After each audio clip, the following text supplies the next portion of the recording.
L'ouragan Maria est arrivé au-dessus de Porto Rico dans la matinée, après avoir provoqué la mort de 2 personnes en Guadeloupe. L'ouragan Maria de catégorie 4, sur l'échelle de Saffir-Simpson qui compte 5 niveaux, a touché le littoral de Porto Rico, mercredi 20 septembre peu après 12h30, heure de Paris, avec des vents soutenus soufflant à 250 km/h. La veille, il avait causé la mort de 2 personnes en Guadeloupe.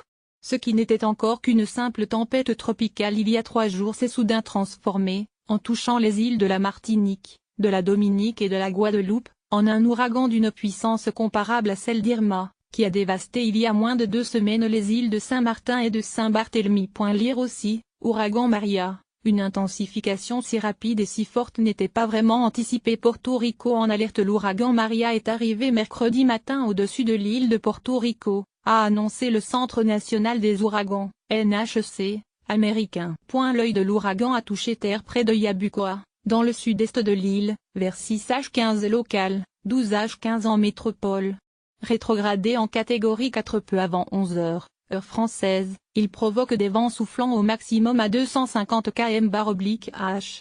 Le NHC a dit s'attendre à des précipitations de l'ordre de 640 mm sur certains secteurs de l'île.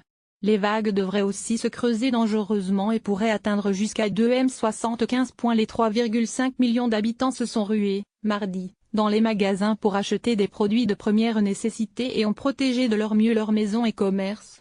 Quelques 500 abris pouvant accueillir près de 67 000 personnes ont été ouverts pour faire face à un ouragan qui pourrait être le pire du siècle à Porto Rico, selon Ricardo Rossello Nevar, le gouverneur de ce territoire américain, où 50 000 foyers sont toujours privés d'électricité depuis le passage d'Irma. Le cyclone qui se déplace vers le nord-ouest à 17 km/h devrait passer ensuite au nord de la République dominicaine. Un couvre-feu a été instauré sur les îles Vierges britanniques voisines, actuellement extrêmement vulnérables, a justifié le Premier ministre, Orlando Smith.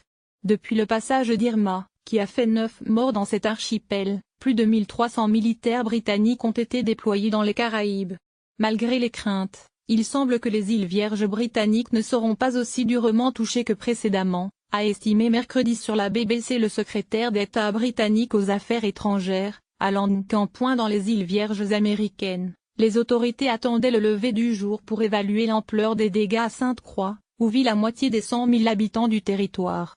Nombre d'entre eux avaient gagné les abris anticycloniques dès mardi à la mi-journée. L'île française de Saint-Barthélemy et l'île franco-néerlandaise de Saint-Martin, dévastées par Irma qui avait fait 15 morts à Saint-Martin, sont repassées en alerte grise mercredi après 6h du matin, midi en métropole, les effets de l'ouragan s'atténuant. La ministre française des Outre-mer, Annick Girardin, a déclaré mercredi matin qu'il n'y avait à ce stade rien d'alarmant.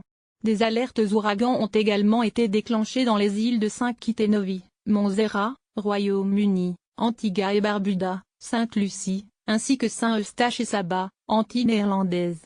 Lire aussi, après le passage de l'ouragan Maria, Porto Rico ne sera pas capable de se relever. En Guadeloupe, 2 personnes ont été tuées, selon un bilan mardi soir des autorités locales. Une personne qui n'a pas respecté les consignes de confinement a été tuée par la chute d'un arbre et une personne, tombée en bord de mer. 2 autres sont portés disparus dans le naufrage d'un bateau au large de la Désirade, une île au sud de la Guadeloupe.